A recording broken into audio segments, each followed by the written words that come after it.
Trustworthiness is a good quality when you want to do business reporting. Okay, good. I'm going to call somebody else who's had experience with this. That's you. Yeah. Because you lived in Macedonia.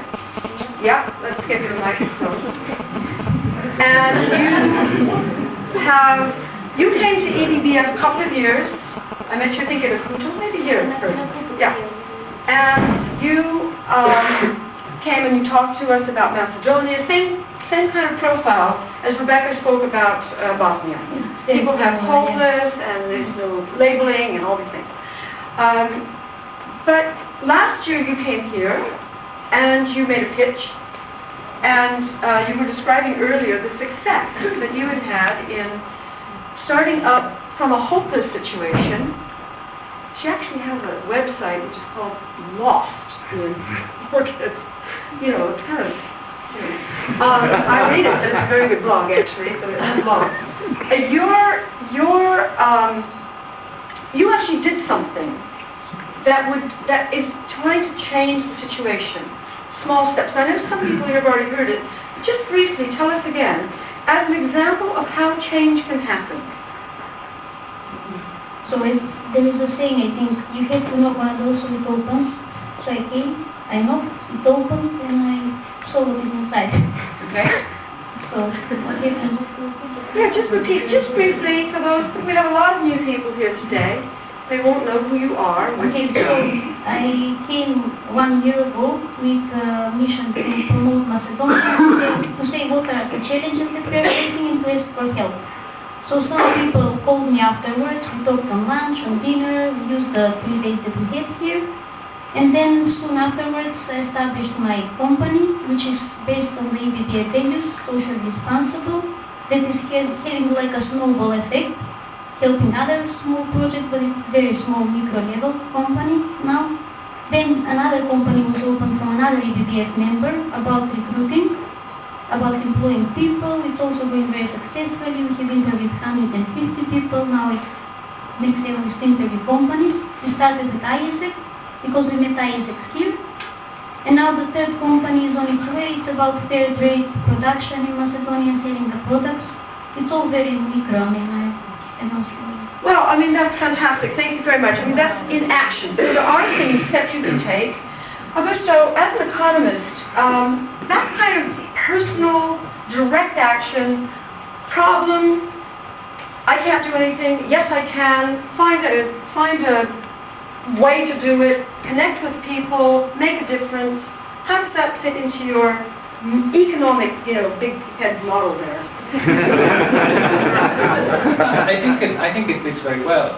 I think that we're actually living in a different world today than 20 or 30 years ago, where we're recognizing that solutions to many of the problems that we face have to involve different stakeholder groups in society, not just government.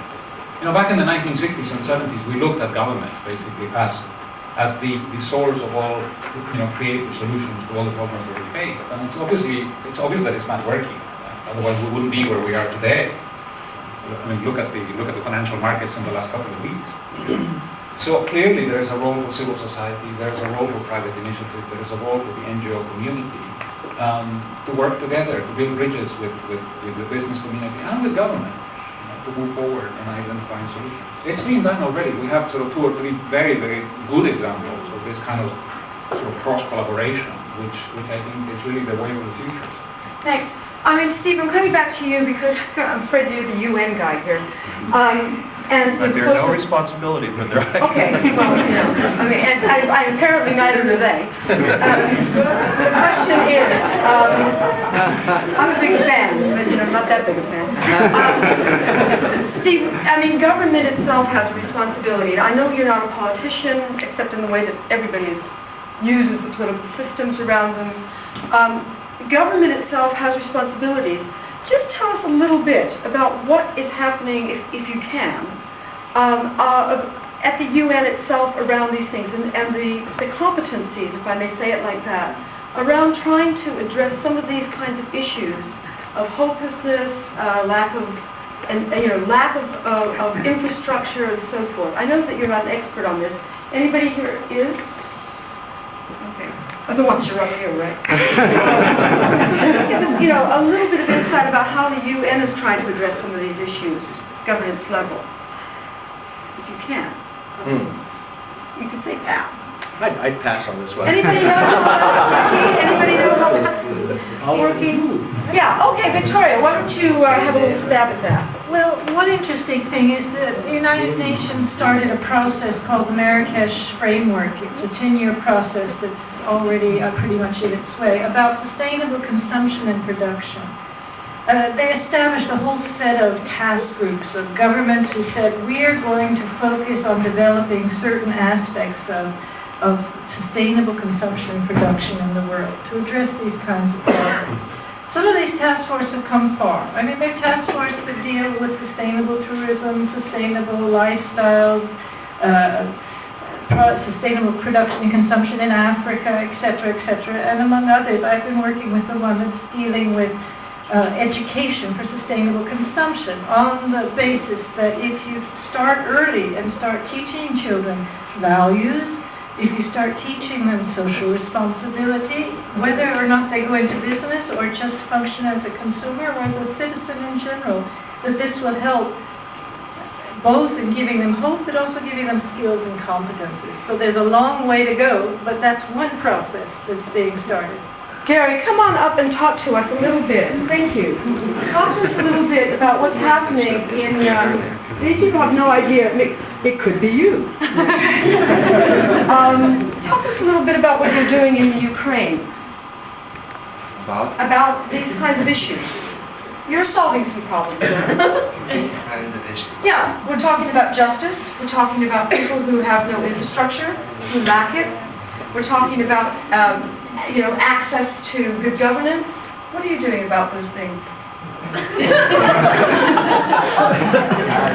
Well, first of all, I started off by studying Soviet history, because a lot of what you see in Ukraine today is, I think, inherited from previous times. And I guess after that, it's all about dealing with values. And certainly, in one activity that I worked in, so did Natalia here, we worked in cooperative development. Now, you have to understand that cooperative development in Ukraine after the Soviet Union meant redefining cooperation back to what it should be, because the Soviets turned it upside down. Normally, cooperation is people working together, building from the bottom up, but the Soviets had, of course, perverted this with collectivization and other things, and it meant that most people in society couldn't actually sit down and discuss things together and come to reasonable decisions together. There's a saying that in Ukraine, if you have two Ukrainians, you have three, what is it, get men? These are like the old leaders. I mean, it means they don't come to agreements very well, so subjects like sitting down together and doing